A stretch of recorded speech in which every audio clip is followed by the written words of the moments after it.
Vous allez bien ce matin? Amen. Amen. Vu que je suis un peu grippé, je n'ai pas salué les gens trop personnellement, mais je vous salue ce matin et je vous souhaite la bienvenue. Alléluia.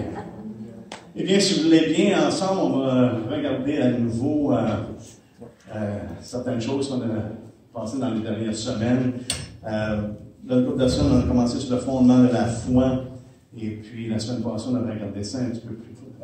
donc, il y a 2 semaines, on a regardé ça un petit peu plus approfondi. Et puis, on a regardé que la foi, justement, que le Seigneur nous bénit par le salut, n'est-ce pas, qui s'obtient par la foi. C'est ceux qui ont la foi pour sauver leur âme. Et puis, Dieu aurait pu complètement radier les hommes. Il aurait été parfaitement justifié de radier l'homme complètement. Mais il a choisi dans sa grâce de faire grâce aux hommes. Et puis, d'emmener les hommes à la connaissance de la vérité. D'emmener les hommes au salut. C'est ce qu'il a choisi de faire. Et le moyen par lequel il a choisi de faire ça, c'est la foi. Paul est très clair que nous sommes sauvés par grâce. Mais le moyen que Dieu a choisi, c'est par la foi. Mais savez-vous quoi? Il y a beaucoup plus que simplement le salut. Des fois, on pense simplement le salut pour que je m'en aille au ciel à un moment donné. Ce que Dieu a fait, ce que la grâce qu'il a manifestée, comprend beaucoup plus que simplement le salut. Et toutes les choses, tous les bienfaits, c'est ce qu'on va regarder ce matin, les bienfaits de Dieu. Tout ce que Dieu a fait, ou tout ce qu'il planifie de faire, on le reçoit par la foi. Tout ce que Dieu a accompli en Jésus-Christ, on le reçoit par la foi. Et ce matin, c'est ce que nous allons regarder ensemble. Cette grâce magnifique que Dieu a fait aux hommes, qu'il nous a fait. Et une des choses que j'aimerais qu'on regarde ensemble, c'est bien, on va aller dans Hébreux 10. Une des choses que souvent les gens manquent de réaliser, que Dieu a accompli et qu'il continue d'accomplir dans la vie du croyant, dans la vie du disciple. Et cette chose-là, frères et sœurs, c'est la sanctification. Il y a beaucoup de gens qui marchent sous la condamnation parce qu'ils ne réalisent pas le fait que Dieu ait accompli la sanctification. Il nous a sanctifiés afin qu'on ne marchions plus sous la condamnation, mais que nous marchions dans la liberté que Dieu nous accorde. Si vous voulez bien, dans Hébreux 10, on va commencer au verset 1. Ça veut dire, en effet, la loi qui possède une ombre des biens à venir. Parce que Dieu a établi la loi. C'est un pédagogue, n'est-ce pas, que Paul nous dit dans Galates. C'était pour nous mener à quelque part. C'est seulement un nom. Ce n'est pas vraiment la représentation des choses. Ce n'est pas l'exacte représentation, c'est ce qu'il dit ici. Qui possède une ombre des biens à venir et non l'exacte représentation des choses ne peut jamais, par les mêmes sacrifices qu'on offre perpétuellement chaque année, emmener les assistants à la perfection. Dieu a un but, et ce but-là, c'est de l'emmener à la perfection. Mais si la loi ne peut pas, l'homme ne peut pas nous emmener à la réalité de cette perfection-là. C'est ce qu'il nous dit ici. On a ça perpétuellement. C'est des affaires qui sont à faire perpétuellement, chaque année, mais ne peuvent pas emmener les assistants à la perfection. C'est comme si Dieu a un but précis, n'est-ce pas? Il ne veut pas nous laisser dans l'état dans lequel nous sommes. Le salut, ce n'est pas simplement pour se rendre au ciel. Le salut, c'est une œuvre de Dieu dans le cœur de l'homme.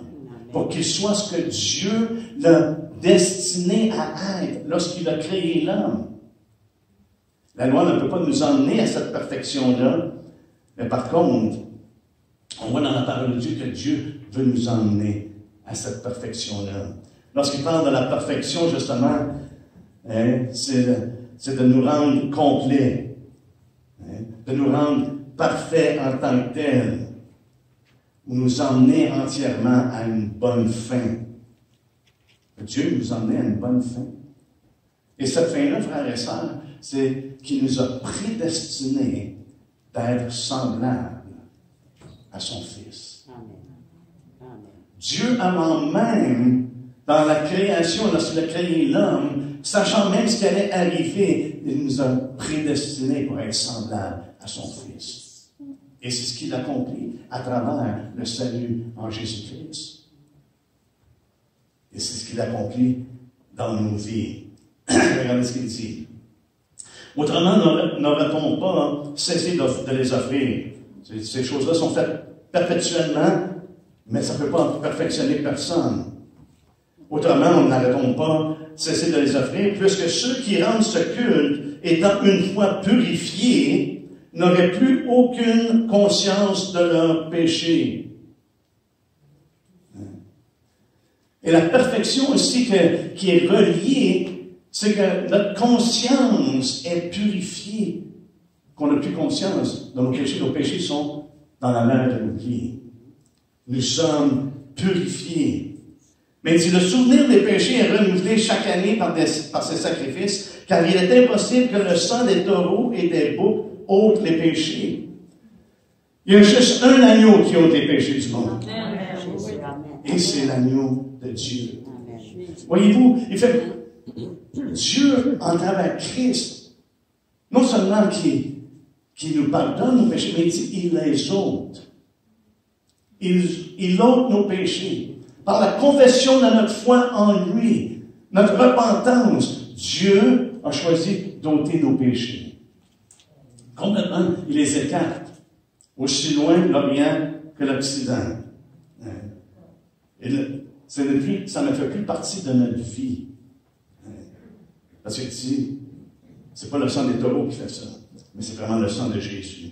Au verset 5, il dit, c'est pourquoi Christ entrant dans le monde dit, tu n'as pas voulu sacrifice, ni offrande, mais tu m'as formé un corps. Tu n'as agréé ni holocauste, ni sacrifice pour le péché. Alors j'ai dit, voici, je viens dans le rouleau du livre, il est question de moi, pour faire, ô Dieu, ta volonté. Après avoir dit, d'abord, tu n'as voulu et tu n'as agréé ni sacrifice, ni offrande, ni holocauste, ni sacrifice pour le péché, ce qu'on offre selon la loi. C'est la distinction qu'il fait ici. Il dit ensuite, voici, je viens pour faire ta volonté. Dieu exprime et fait connaître sa volonté à travers ce que Jésus a accompli. Il dit, il supprime ou il abolit ainsi la première chose pour établir la seconde. C'est en vertu de cette volonté que nous sommes, quoi? Sanctifiés. La volonté de Dieu dans l'offrande de Christ, c'est de nous sanctifier par l'offrande du corps de Jésus-Christ une fois pour toutes. Paul dit aux Thessaloniciens, ce que Dieu veut. Autrement dit, la volonté de Dieu, c'est votre sanctification. Dieu, ici à travers l'offrande de Christ, sa volonté, c'est de nous sanctifier. Il nous a sanctifiés par l'offrande de Christ. Qu'est-ce que ça veut dire d'être sanctifié? C'est d'être purifié. Ce qui fait mention à propos de la loi qui ne peut pas accomplir ces choses-là. Toutes les offrandes, en fait, sous la loi ne pouvaient pas accomplir cette purification-là. Dieu l'accomplit à travers son Fils Jésus-Christ. Nous purifier par expiation. Mais ça veut également dire que non seulement qu'il nous purifie, mais qu'il nous sépare. Il nous sépare des choses profanes pour nous dédier à Dieu, pour nous dédier à lui-même. Il nous a sanctifiés. Voyez-vous, nous avons une liberté, frères et sœurs. Nous ne sommes plus sous la condamnation du péché. Nous sommes sanctifiés. Dieu nous a purifiés. Vous et moi, par la foi en Jésus-Christ, nous sommes purs. Nous sommes purifiés, nous sommes sanctifiés. Et ça, c'est un bienfait. Et c'est pour ça qu'on peut s'approcher du trône de la grâce de Dieu avec assurance. Pourquoi? Parce que nous sommes sans tache en Jésus-Christ. Paul nous dit dans Galates que ceux qui ont été baptisés en Jésus-Christ ont revêtu Jésus-Christ. Donc, lorsque Dieu regarde ceux qui sont baptisés, ceux qui sont sanctifiés, il regarde à l'image de son Fils. C'est pour ça qu'on peut crier Abba Père. Abba Père, nous sommes fils. Et c'est l'image de son Fils. Nous avons revêtu Christ. Et c'est pour ça que la sanctification, c'est pas un acte et c'est fini. C'est l'œuvre de Dieu dans nos vies de nous amener à la ressemblance de Christ. C'est continuel. De jour en jour, Dieu œuvre dans nos cœurs, dans nos vies, pour nous consacrer à lui, pour être de plus en plus comme lui. Regardez, on continue à lire.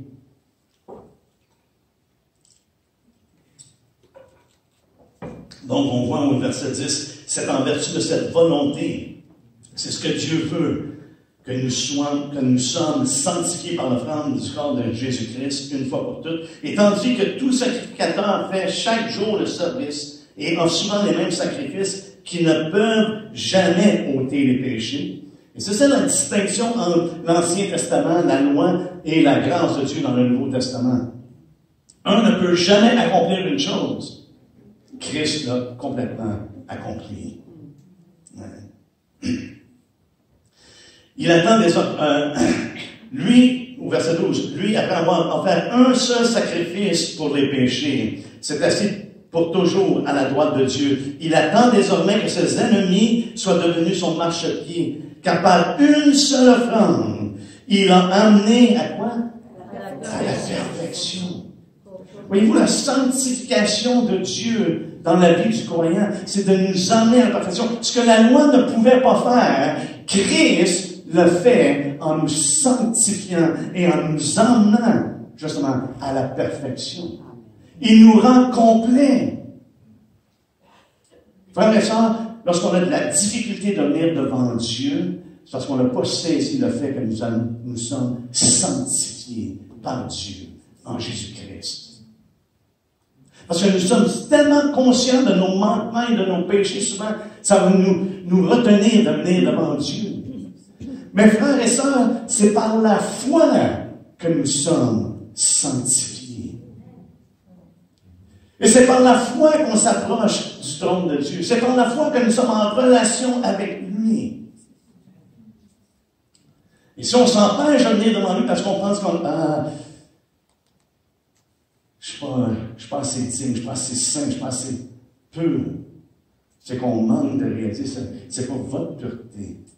C'est comme Paul a dit, Pierre a dit, c'est pas par notre piété que cet homme-là a été guéri. C'est pas par notre puissance, c'est au nom de Jésus-Christ. C'est la même chose, frère et sœur, pour la pureté. Pour la purification, c'est en Jésus-Christ. C'est pour ça que Jean pouvait dire, lorsqu'on confesse nos péchés, il est fidèle et juste pour nous pardonner et pour nous purifier. On ne veut pas garder les péchés, on ne veut pas marcher dans le péché. C'est à l'encontre de la parole de Dieu. Mais lorsqu'on confesse nos péchés, frères et sœurs, sachez une chose, nous sommes purs en Jésus-Christ. Parce qu'il est fidèle et juste pour nous purifier. Est-ce qu'on croit que le sang de Jésus est le seul sang qui a été versé pour ôter les péchés du monde? On doit s'en tenir à la parole de Dieu. C'est pour ça qu'au verset 14, il dit, car par une seule offrande, il a emmené à la perfection pour toujours ceux qui sont sanctifiés. Il a emmené qui à la perfection? Ceux qui sont sanctifiés. Et c'est pour toujours. Et regardez ce qu'il dit. Il en a la perfection pour toujours. Autrement dit, il n'y a pas d'autre sacrifice. Il n'y a rien d'autre à être ajouté. L'œuvre est complète. L'œuvre est complète. Hein? Et ça parle de cette perfection-là. Il nous a rendus complets. Et ça, c'est un bienfait de la part de Dieu, afin qu'on puisse avoir confiance de plus en plus en notre Dieu. Et lorsqu'on s'approche de lui, qu'il nous écoute, qu'il nous entend. Et de marcher avec lui. On marche avec lui par la foi. Nous sommes sanctifiés de la même manière par la foi en Jésus-Christ. Au verset 15, il dit, c'est ce que le Saint-Esprit nous atteste aussi. Qu'est-ce que le Saint-Esprit atteste? Il nous emmène à la perfection. Il emmène à la perfection ceux qui sont sanctifiés. C'est ce que l'Esprit également atteste. Car, après avoir dit, voici l'alliance que je ferai avec eux après ces jours-là, dit le Seigneur, je mettrai mes lois dans leur cœur et je les écrirai dans leur esprit. Il ajoute, ce que Dieu fait, la grâce que Dieu nous fait, il dit, je vais mettre mes lois dans leur cœur. Je les écrirai dans leur esprit. Il ajoute, je ne me souviendrai plus de leurs péchés ni de leur iniquité. Et là où il y a pardon de péché, il n'y a plus d'offrande pour le péché. C'est pour ça, c'est pour toujours. Jésus est mort. Il nous a sanctifiés. Dieu nous a sanctifiés en son sang. Et c'est pour toujours. Il n'y en a pas d'autre sacrifice. Nous avons maintenant le pardon des péchés. Frères et sœurs, c'est le temps qu'on marche comme des gens qui réalisent que nous sommes pardonnés. Nous avons été sanctifiés en Jésus-Christ. Et non pas de marcher sur la condamnation. Trop de chrétiens marchent toujours avec hésitation de venir dans la présence de Dieu. Parce qu'ils connaissent leurs manquements. Et on est conscient de nos manquements et de nos péchés. Mais est-ce qu'on est conscient qu'on doit les confesser au Seigneur pour être justement pardonnés et purifiés? Qu'il n'y a plus rien qui nous empêche. Au verset 19, il dit, ainsi donc, frères, nous avons au moyen du sang de Jésus une libre entrée. Par quel moyen? Par le moyen du sang de Jésus. Et pour nous, c'est par le moyen de la foi dans le sang de Jésus, ce qu'il a accompli. Nous avons une libre entrée dans le sanctuaire par la route nouvelle et vivante qu'il a inaugurée pour nous au travers du voile, c'est-à-dire de sa chair. Son offrande, frères et sœurs, est parfaite. Il n'y a rien à y ajouter. Et tout ça, c'est une bénédiction que Dieu nous accorde et qu'on reçoit par la foi. C'est une bénédiction qui est présente, et c'est une bénédiction, frères et sœurs, qui est à venir. Dans Actes 26, 18, vous n'avez pas besoin de tourner, c'est Paul qui, lorsqu'il donne ce témoignage, justement, que Dieu l'avait choisi pour prêcher l'Évangile, il dit qu'il l'a envoyé afin que tu leur ouvres les yeux, pour qu'ils passent des ténèbres à la lumière et de la puissance de Satan à Dieu, pour qu'ils reçoivent par la foi en moi le pardon des péchés. C'est ce qu'il dit. Et l'héritage avec les sanctifiés.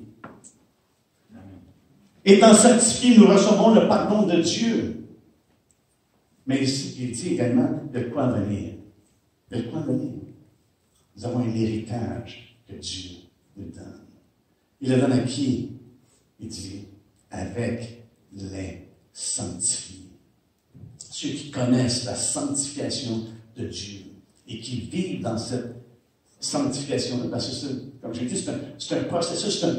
Dieu est toujours à l'œuvre dans nos vies pour nous emmener de plus en plus à être comme lui.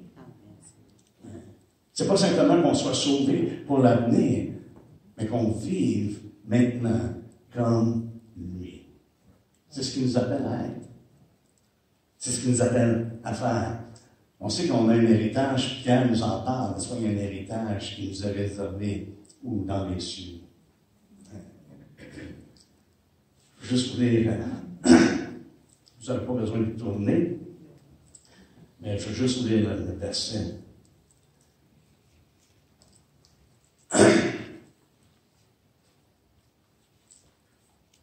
Dans 1 Pierre 1, au verset 4, il nous dit, un héritage qui ne peut ni se corrompre, ni se souiller, ni se flétrer, il vous est réservé dans les cieux à vous qui, par la puissance de Dieu, êtes gardés par la foi pour le salut prêt à être révélé. Donc, le salut contient justement que nous sommes sanctifiés et qu'il y a un héritage. Nous sommes pardonnés et il y a un héritage à venir dans le futur qui ne se flétrit pas, qui ne périt pas.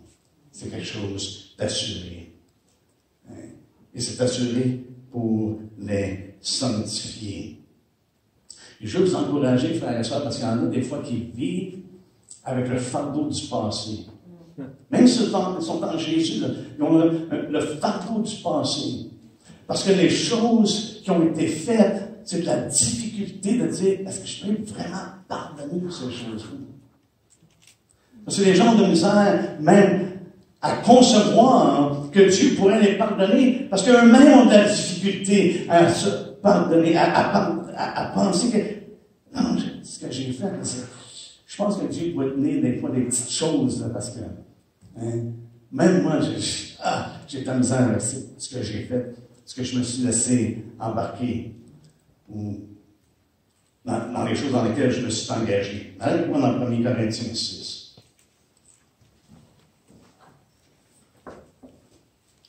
Et ça, c'est juste une petite note. Un petit à côté que je pourrais dire pour vous encourager que rien que vous pouvez avoir fait, à part ça serait le blasphème de l'esprit.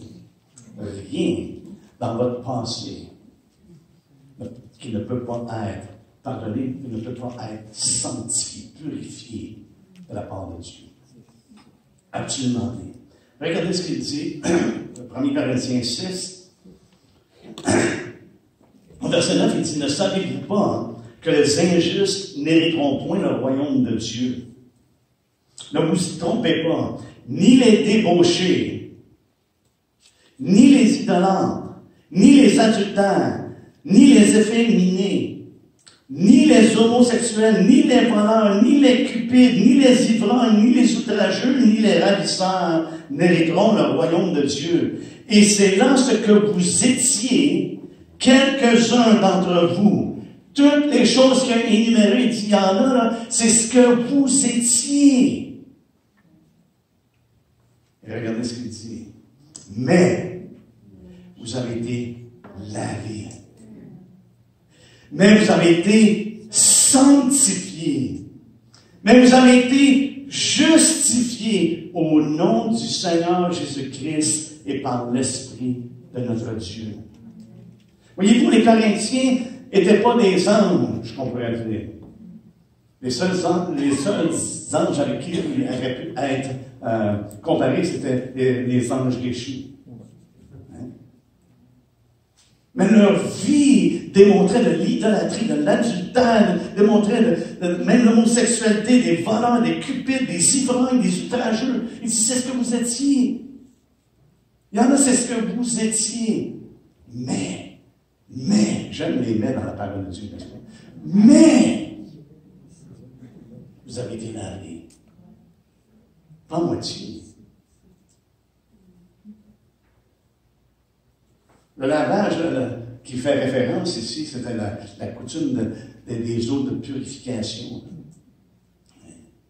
Vous avez été lavés. Vous avez été purifiés. Et Paul, même Pierre, dans Actes, je vais juste vous lire un verset dans Actes, que Pierre fait référence lorsqu'il est allé chez Corneille, n'est-ce pas? Et puis, Dieu fait un œuvre miraculeuse. C'est pas Pierre a de la misère avec ça. C'est pour ça que Dieu lui a donné à 3 reprises une vision pour lui montrer que non. Appelle pas commun ce que Dieu purifie. Je ne me souviens pas des exacts termes utilisés, mais appelle pas commun. Mais de toute façon, hein, c'est ça. Hein? Ne regarde pas d'impur ce que moi je vois de pur. Ouais, mais ouais, il disait peut-être pas commun, ce que lui appelle peu. Ouais. Mais regardez comment est-ce que Pierre décrit cette expérience-là. Dans Acte 15, lorsqu'ils sont réunis au conseil de Jérusalem, ils se posaient bien des questions parce qu'il y en a qui causaient du trouble. Et Pierre donne un témoignage. Ça nous dit, au verset 7, une grande discussion s'étant engagée. Pierre se leva et leur dit, « Hommes frères, vous savez que dès longtemps Dieu a fait un choix parmi vous afin que par ma bouche les païens entendent la parole de l'Évangile et qu'ils croient. » C'est le but de proclamer la parole de Dieu, n'est-ce pas? C'est que les gens croient. Il leur dit, au verset 8, « Et Dieu qui connaît les cœurs leur a rendu témoignage en leur donnant le Saint-Esprit comme à nous. Il n'a fait aucune différence entre nous et eux, ayant purifié leur cœur. » Comment? Par la foi. Pierre a prêché l'Évangile, hein, afin qu'ils croient. Et Dieu a affirmé qu'ils ont cru en leur donnant l'Esprit. Et Pierre associe ça au fait que Dieu les a purifiés. Il a purifié leur cœur. Voyez-vous, n'importe quel homme pour être dans la présence de Dieu, il a besoin d'être purifié. Mais cette sanctification-là, elle est par la foi. Donc on peut marcher chaque jour dans une confiance que nous sommes purifiés, que nous sommes sanctifiés. Autrement, frères et sœurs, ce n'est pas la foi, mais ça devient de l'incrédulité. Si on pense qu'on peut ajouter au sacrifice de Christ en portant sur nous ce fardeau-là. Il n'y a rien qui peut être ajouté au sacrifice de Christ. Il est complet. Et ce sacrifice-là nous sanctifie. Il nous sanctifie au complet. Et c'est pour ça que Pierre va dire, ayant purifié leur cœur. On a le témoignage. Pourquoi ils ont reçu l'Esprit de Dieu? Ils ont entendu l'Évangile de Christ. Et par la foi, ils ont cru. Et Dieu a purifié leur cœur. Il n'y avait plus rien pour les séparer de Dieu. Il avait ôté leur péché. Mais non seulement ça, mais dans Corinthiens, il dit, vous avez été sanctifiés. On a vu sanctifié. C'est que non seulement ils ont été purifiés, lavés, mais purifiés par expiation, c'est au nom de Jésus-Christ, par l'offrande de son corps, mais qu'ils avaient été séparés des choses profanes et dédiés à Dieu. C'est ce que vous étiez, mais Dieu vous a lavé. Vous avez été lavés, vous avez été sanctifiés et vous avez été justifiés au nom de Jésus-Christ. Donc, il n'y a plus de condamnation. Il n'y a plus d'accusation. Si vraiment une personne marche par la foi, il n'y a pas de condamnation en Jésus-Christ. Pourquoi? Parce que c'est lui qui justifie. Amen. Même dans Hébreux, au 2e chapitre, il dit, celui qui sanctifie et ceux qui sont sanctifiés sont d'un seul. C'est vraiment l'œuvre de Dieu. Et je crois, le salut, c'est qu'une personne doit recevoir l'œuvre de Dieu au complet. C'est que nous sommes sanctifiés. Et Dieu veut sa volonté. C'est notre sanctification. C'est ce que Paul dit au Thessaloniciens. Ce que Dieu veut, c'est votre sanctification. On ne demeure pas la même. Et en nous sanctifiant, il nous rend justes. Il nous justifie. Parce que maintenant, on est purifié des péchés. On est lavé. On est sanctifié. Et maintenant, il nous rend justes. Hein? Et c'est pour ça que, à travers les Écritures, on entend toujours le juste vivra par la foi. Le juste vivra par la foi. Le juste, c'est quelqu'un qui a été lavé, c'est quelqu'un qui a été sanctifié, c'est quelqu'un maintenant qui est justifié devant Dieu. Quelle bénédiction! Et c'est ce qui constitue, frères et sœurs, l'Église. 1 Corinthiens 1, si vous étiez au chapitre 6, juste quelques pages ouvert la langue, au chapitre 1.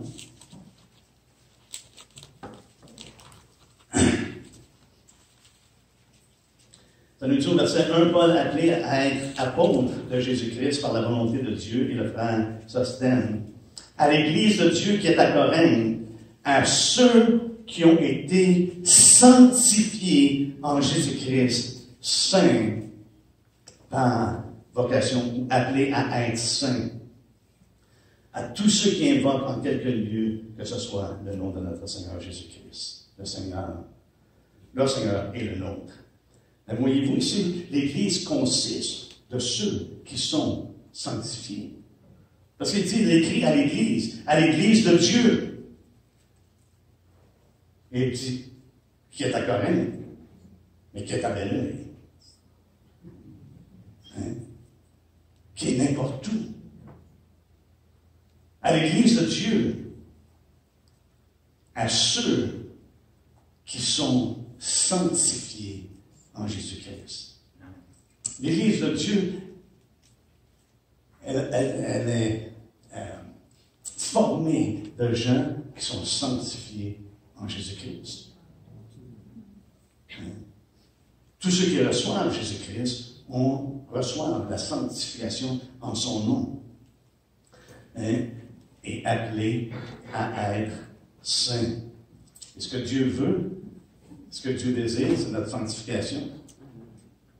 Mais c'est notre entière sanctification. Donc, dans Thessaloniciens, lorsqu'il dit ce que Dieu veut, c'est votre sanctification. Et même Paul dit à ce moment-là, il dit, vous êtes appelés à la sanctification. Il ne nous a pas appelés à l'impureté, il nous a appelés à la sanctification pour démontrer que c'est vraiment une question de vie. Maintenant, notre vie, c'est la sanctification de Dieu. C'est Dieu qui œuvre en nous, dans notre vie de tous les jours. Ce n'est pas seulement une décision de dire, ah, ok, j'ai été sanctifié. Non, Dieu nous a appelés à la sanctification. Il nous a appelés à être séparés des choses profanes et d'être dédiés, dévoués à Dieu. C'est un appel qui est complet. C'est pour ça que lorsque Jésus fait l'appel, quoi? Et suivez-moi. C'est vraiment séparation des choses de ce monde et vraiment un dévouement à Dieu, à Christ totalement. Prenez votre croix, prêt à mourir. Mais également, dans Thessaloniciens 5, 23, 1 Thessaloniciens 5, 23, ça dit que le Dieu de paix vous sanctifie lui-même tout entier. Paul prie. Parce que ce n'est pas simplement une question d'être sanctifié, mais c'est une question que Dieu œuvre dans nos vies, dans nos cœurs continuellement. Il dit que le Dieu de paix vous sanctifie lui-même tout entier et que tout votre être, l'esprit, l'âme et le corps, soit conservé irrépréhensible. Voyez-vous, la sanctification de Dieu nous rend irrépréhensibles. Il dit, il faut que ça continue dans votre être entier. Vous conserve irrépréhensible lors de l'avènement de notre Seigneur Jésus-Christ. Et lorsqu'il parle ici de la sanctification, il parle vraiment de cette consécration, de sanctification de cœur et de vie. Il purifie nos cœurs et ça se démontre dans notre vie. C'est pour ça que je pense que le Seigneur a repris les pharisiens et dit, vous nettoyez l'extérieur de la coupe, mais l'intérieur, c'est impur. Voyez-vous, parce que Dieu purifie les cœurs, ça démontre également à l'extérieur, dans nos vies. Ça va être quelque chose qui peut être reconnaissable, quelque chose qui est visible. Et c'est pour ça qu'il l'associe même dans 1 Corinthiens 1, vous êtes appelés à la sainteté. Vous êtes appelés à la sainteté.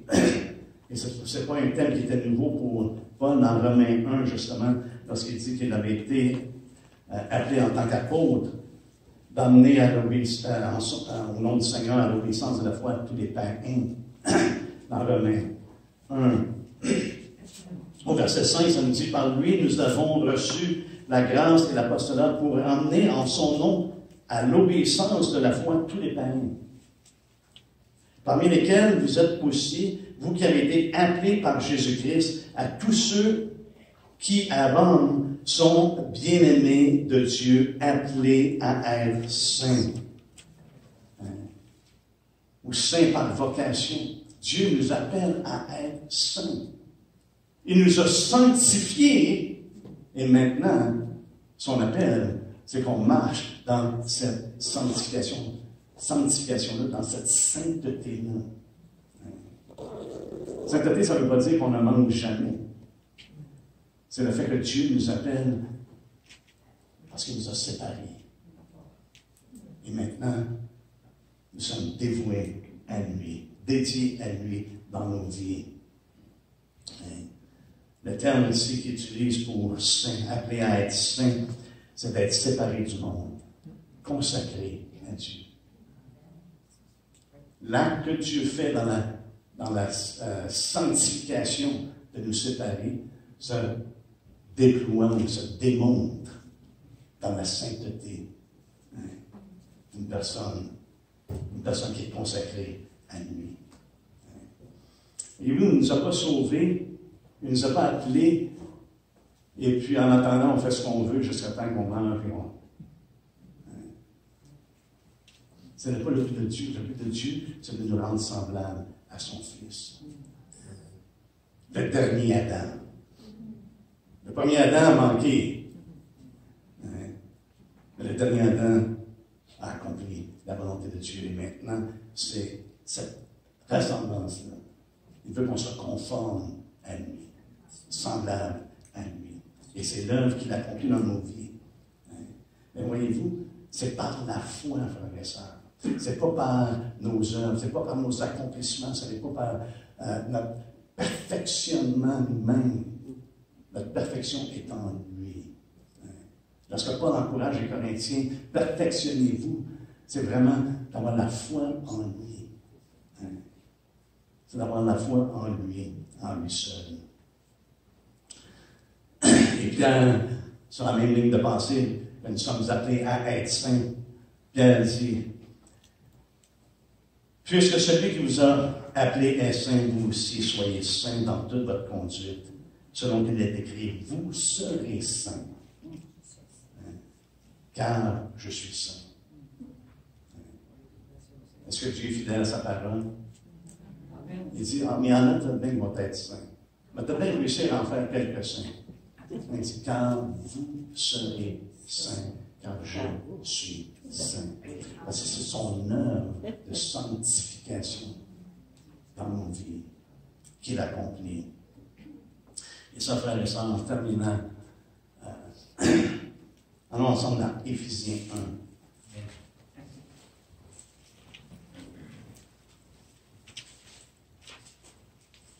Éphésiens 1.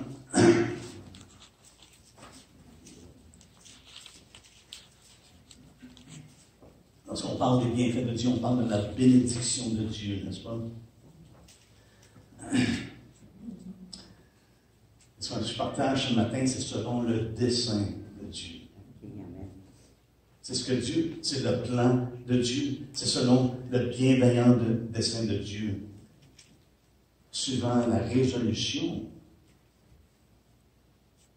de celui qui opère toutes choses. C'est lui qui opère. C'est selon sa résolution. C'est selon son plan. Et ça, c'est après le conseil de sa volonté. On a vu ce matin que sa volonté, c'est de nous sanctifier. Et il le fait en Jésus-Christ, à travers Jésus-Christ. Éphésiens 1. Commençons au verset 3, ça nous dit, béni soit le Dieu et Père de notre Seigneur Jésus-Christ, qui nous a bénis de toute bénédiction spirituelle. Est-ce qu'il manque de quoi? Non. Dans les lieux célestes en Christ. Il nous a bénis de toute bénédiction spirituelle dans les lieux célestes en Christ. L'emphase est en Christ. Comment est-ce qu'il nous a sanctifiés? En Christ. C'est l'offrande de son corps par lequel il nous sanctifie. Au verset 4, il dit, en lui, Dieu nous a élus avant la fondation du monde. Donc, avant que Dieu ait créé le monde, Dieu dit, il nous a élus, il nous a choisis avant ce temps-là pour que nous soyons saints et irréprochables devant lui. Le choix que Dieu a fait, c'est que nous allons être saints et irréprochables devant lui. Et comment est-ce qu'il fait ça? Par la sanctification que nous obtenons par la foi en Jésus-Christ. Il avait déjà planifié l'agneau, était prédestiné avant la fondation du monde. C'est ce que Pierre dit. En 1 Pierre 1. C'est pour ça que je crois vraiment que Dieu, son plan était conçu pour racheter les hommes. Au verset 19, ça nous dit qu'on n'a pas été racheté. Au verset 18, on n'a pas été racheté de notre belle manière de vivre, par de l'or et de l'argent. Au verset 19, ça nous dit, mais par le sang précieux de Christ, comme d'un agneau sans défaut et sans tache, prédestiné avant la fondation du monde. Il fut manifesté à la fin des temps à cause de lui. Par lui, vous croyez en Dieu, qu'il a ressuscité des morts.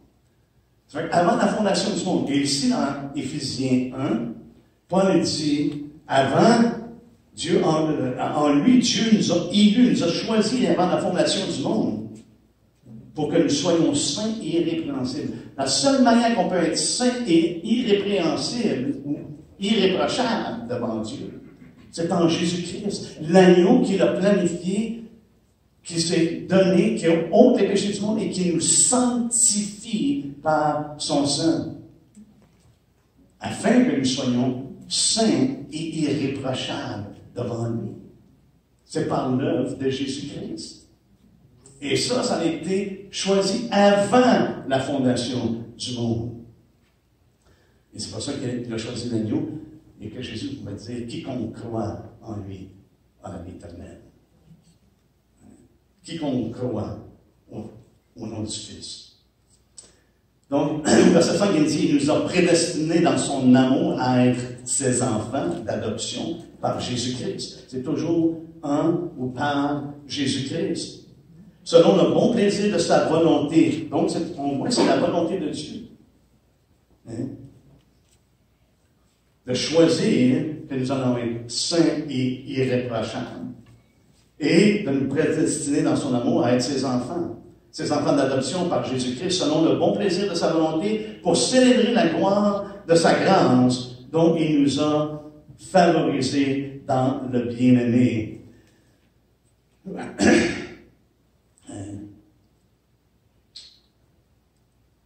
Ou qui nous a accordé dans le bien-aimé.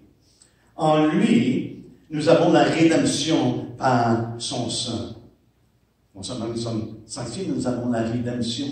Et ça, c'est les bienfaits de Dieu. On voit ici les bienfaits des bénédictions, toutes bénédictions spirituelles. Nous avons été rachetés par son sang. Le pardon des péchés, selon la richesse de sa grâce, que Dieu a répandu abondamment sur nous par toute espèce de sagesse et d'intelligence. Il nous a fait connaître le mystère de sa volonté selon le bienveillant dessein. Dieu avait son plan, avait son dessein, avant même d'avoir fait le monde. Qu'à travers Jésus-Christ, les hommes, malgré qu'ils avaient désobéi et qu'ils allaient être pécheurs, Dieu avait déjà pourvu la rédemption. Il avait déjà pourvu que nous allions être sanctifiés, que nous allons être saints et irréprochables devant lui, en Jésus-Christ. En lui. Donc, il nous a fait connaître ce bienveillant dessein-là, qu'il a formé en lui-même, pour le mettre à exécution lorsque les temps seraient accomplis, de réunir toutes choses en Christ, celles qui sont dans les cieux et celles qui sont sur la terre. En lui, nous sommes aussi devenus héritiers. Comme on a vu, la bénédiction, le bienfait, c'est pas seulement pour le temps, pour le moment présent, le pardon des péchés, mais que nous avons un héritage. Il nous a fait ici héritiers, ayant été prédestinés selon la résolution, selon le plan de celui qui opère toutes choses d'après le conseil de sa volonté. Dieu agit selon sa volonté, selon le conseil de sa volonté. Et sa volonté nous l'a fait connaître précisément dans la parole de Dieu. Ce n'est pas quelque chose de caché. Maintenant, il nous a fait connaître le mystère. Et le mystère, ce qu'il nous a fait connaître, c'est que Dieu veut sauver les hommes. Il ne les a pas créés pour les perdre. Jésus n'est pas venu pour les perdre, il est venu pour les sauver. Et c'est ce qu'il est venu faire. Et Dieu, avant même la fondation du monde, dans son bienveillant dessein, on ne peut pas s'imaginer cette fois de connaître toutes choses en tout temps. Et lorsque Dieu a décidé, il voulait créer un homme à son image, il savait exactement ce qui allait se passer. Il a vu, il connaissait que le péché allait rentrer dans le monde parce que l'homme allait désobéir. Mais il avait déjà, prédestiné son Fils pour acheter les hommes, afin qu'on vienne à lui. Il a suivi justement le conseil de sa volonté en envoyant Jésus. Afin que nous, verset 12, afin que nous servions à célébrer sa gloire, et nous qui d'avance avons espéré en Christ, en lui, vous aussi. Paul avait déjà espéré en Christ. Les Juifs avaient déjà espéré en Christ. Ils attendaient leur Messie, mais ils l'ont manqué, la plupart. Mais il dit, en lui, vous aussi, après avoir entendu la parole de la vérité. On sait que la foi vient de ce qu'on entend, et ce qu'on entend vient de la parole de Dieu. Il dit, en lui, vous aussi, après avoir entendu la parole de la vérité, l'évangile de votre salut, en lui, vous avez cru. Ils ont entendu la parole, ils ont cru.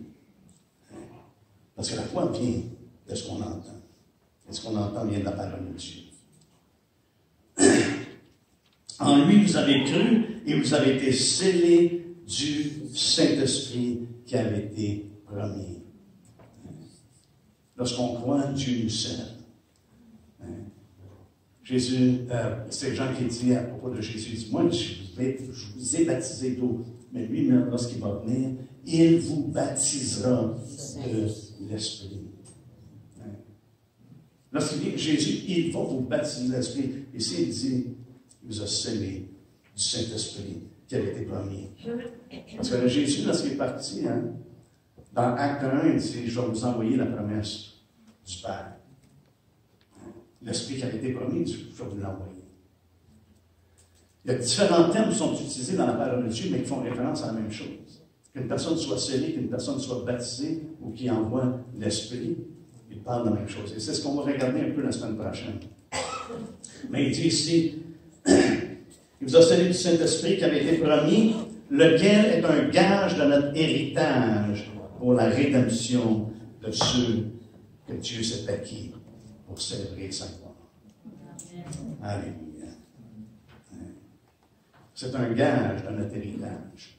L'importance d'être rempli de l'Esprit de Dieu, c'est que ça nous remplit d'espérance pour les choses qui sont à venir.